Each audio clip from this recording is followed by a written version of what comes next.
Welcome. This is David Boles, Human Meme. Today's topic: when all the old haunts disappear. Reflection can be dangerous. We mistake our young selves for our current aged faces because we want to believe in what was and not what has never been. Reimagination gives us a chance to do over what we did not do well the right way or on the first try. History fails to change. But insight and opportunity are the progeny of reimagination. We can find value in trying to change what happened, who we once were, and what we hope to claim to become in the future. Reflexive thinking is elastic and dynamic. We see ourselves stretched across periods of time and decaying in the wild sky.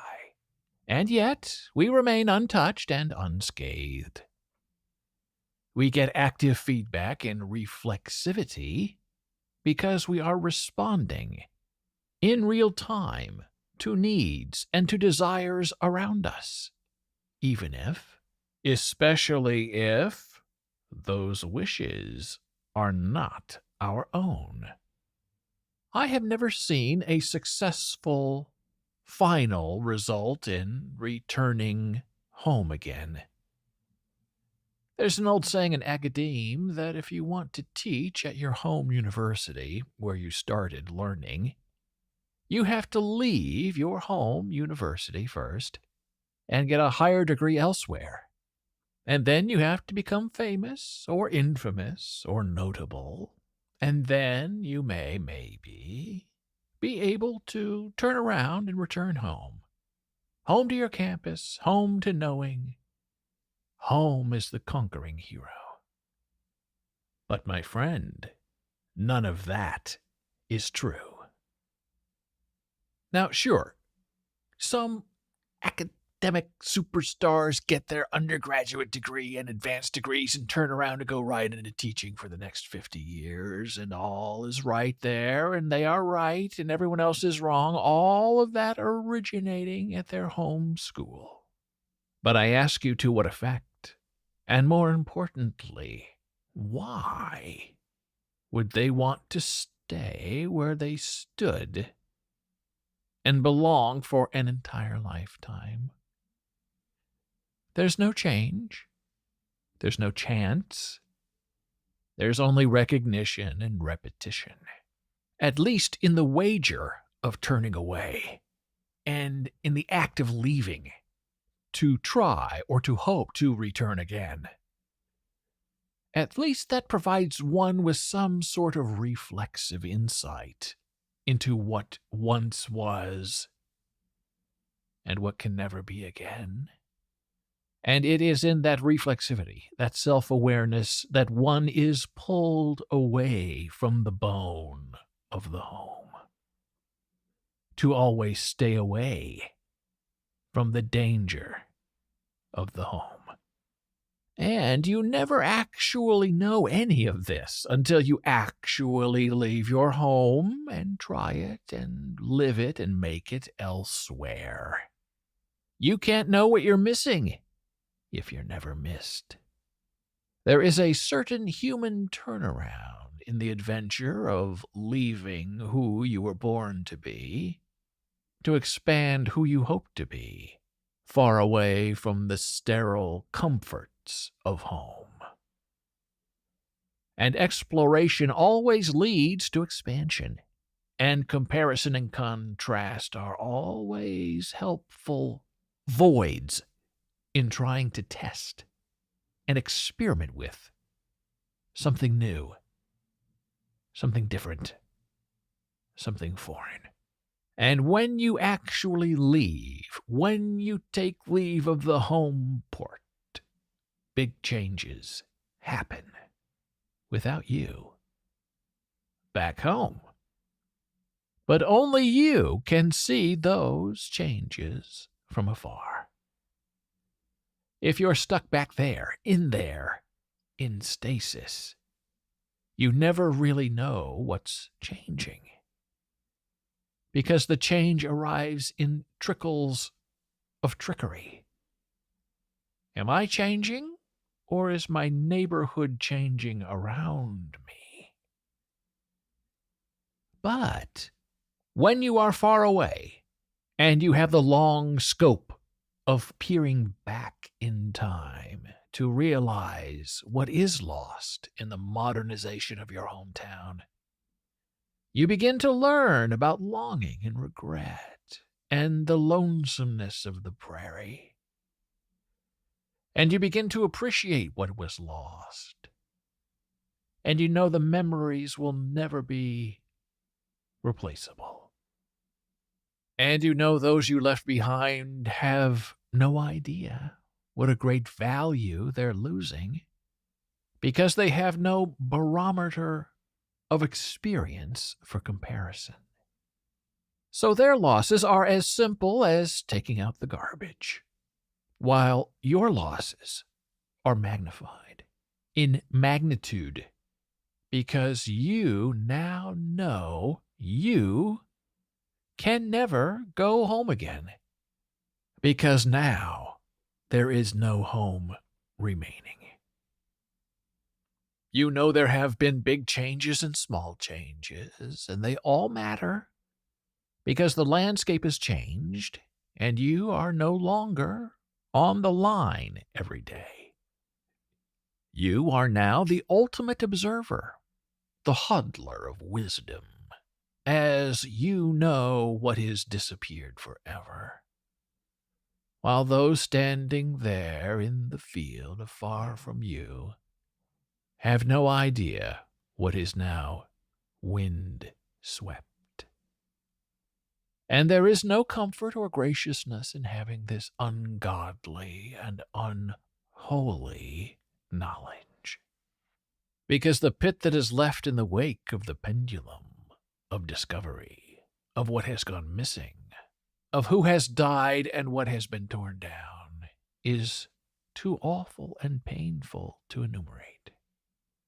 But your memories are changed, and you are enlightened, and you are made more valuable because you remember. You live to remember. And nobody can take away what was once yours as you craft new memories far away in your new home. And my friend, the most horrible part of leaving to never return again is in the knowing of the deaths that surround who you used to be.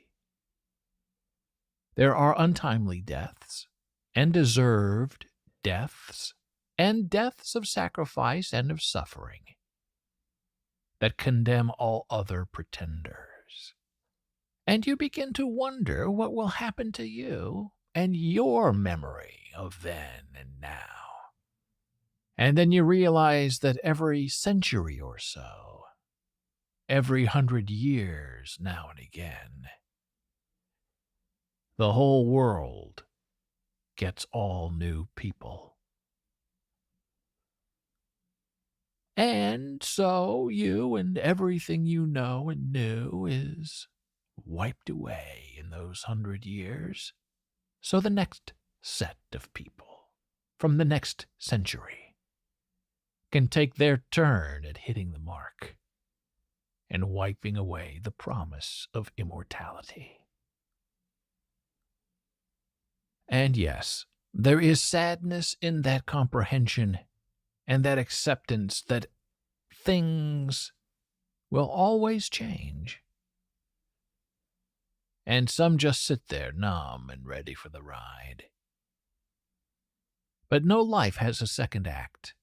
You cannot go home again, because there is no home left to attend. All the old haunts are dead and gone, replaced only by ghouls and imitators and the ready monsters. And none of all that satisfies or scares us any more than the bitter memory of death salts placed upon the tongues of the everlong dead. And as you age into wisdom, you begin to miss who you were and what you believed in when you were young. And you relish what you thought you stood for and what you never were. And you mourn your lost friends for their deaths, and you begin to resent the undeserving living. And you want to do over on those who survive only with winnowing lives. And illness is everywhere, and compunction is ubiquitous. And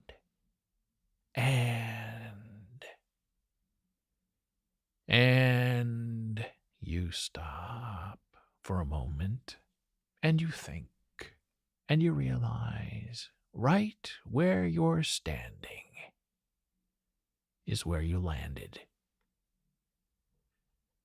But where you land doesn't have to be where you end. Every choice is open. Every decision is yours. Look back in danger. Step a stone forward. Find the dawning of a new night just beyond the horizon. Beyond the horizon where time and thought and immortality are only an imagination away. And where deep in your bones you know you may always go forward. Again and again, step before step, shadow onto shadow. Because there is never a denial in history or in mystery that is the future, that holds us. That is the memory that scorns us.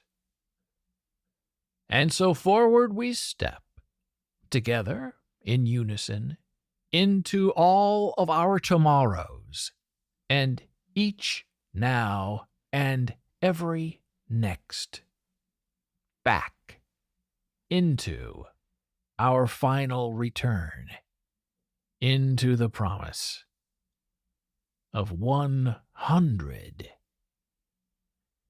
centuries. Thank you for listening.